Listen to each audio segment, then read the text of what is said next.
comment nous devons nous comporter dans un milieu professionnel.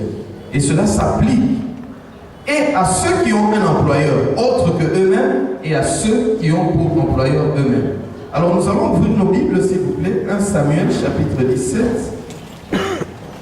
1 Samuel chapitre 17. Nous allons lire 3 petits versets. Nous allons commencer par le verset 33.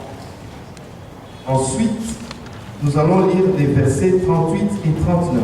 Je vais lire rapidement pour gagner le temps. La Bible déclare ce qui suit. Premier livre de Samuel, chapitre 17, verset 33. Saül dit à David, « Tu ne peux pas aller combattre ce Philistin, car tu es un enfant et il est un homme de guerre depuis sa jeunesse. » Je descends rapidement aux 2 derniers versets, versets 38 et 39. Saül fit mettre ses vêtements à David. Il plaça sur sa tête un casque d'airain et le revêtit d'une cuirasse. David ceignit l'épée de Saül par-dessus ses habits et voulut marcher avec cette armure.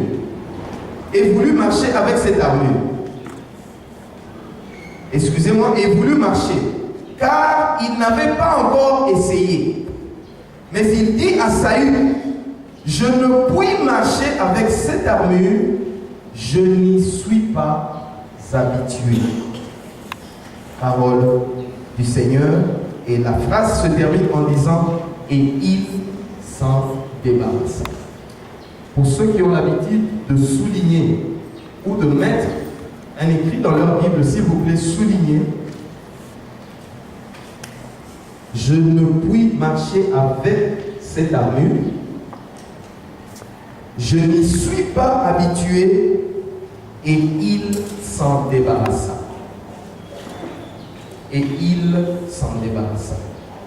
J'aimerais ce matin vous donner une clé. Vous savez, le royaume des cieux fonctionne avec des clés. Et quand quelqu'un qui est appelé par Dieu et qui a été élu comprend le type de clé qu'il doit utiliser devant le problème ou la situation qui se présente en face de lui, il a accès au royaume des cieux quand le problème se pose, et c'est le royaume des cieux qui donne solution à son problème. J'aimerais ce matin vous donner juste une clé.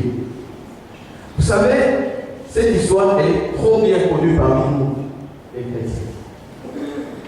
Saül, qui était roi, il a en face de lui un défi. La bataille de Goliath, ce n'était pas la bataille de David. C'était la bataille de Saül parce que c'est lui qui était le roi. Saül essaye avec les moyens qu'il avait, des moyens humains, il ne réussit pas. Et d'ailleurs, la Bible dit, toute son armée avait même peur d'affronter Goliath. Alors se présente un jeune homme que le Seigneur place là pour la circonstance. Ce matin, vous êtes comparable à ce jeune homme que le Seigneur place pour la circonstance en face des défis de cette église, en face des problèmes que cette église va rencontrer. Et le Seigneur vous place, vous, comme celui par qui la clé va être tournée pour avoir des solutions. Vous savez que l'évangile d'aujourd'hui ne peut pas être efficace si elle n'a pas de soutien. Et le premier soutien dont a parlé le pasteur Valérie, c'est le soutien spirituel. Nous sommes appelés, nous chrétiens, à soutenir, où que nous soyons, l'œuvre du Seigneur par la prière. Mais ce matin, nous allons voir comment nous devons nous comporter dans les milieux qui sont les nôtres au jour le jour. Vous savez que nous venons à l'église, si vous faites des statistiques, vous allez voir que le temps que nous passons à l'église est inférieur au temps que nous passons dans notre milieu de travail. Au jour le jour. Par jour, par exemple, moi, je suis contraint de passer au moins 8 heures au service. Mais je ne suis pas certain que par jour, je passe en moyenne 8 heures dans la maison de Dieu.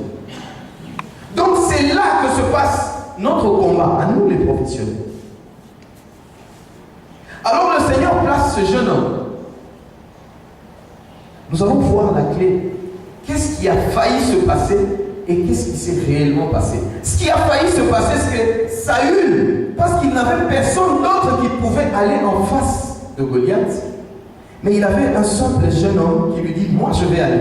Il a vu que le petit est courageux, il a dit, bon, la Bible déclare, c'est le même Saül. Il est en face du combat, il a besoin de solutions, il trouve au moins quelqu'un qui peut l'aider, mais c'est le même qui commence à lui dire, petit, tu ne peux pas aller combattre celui-là.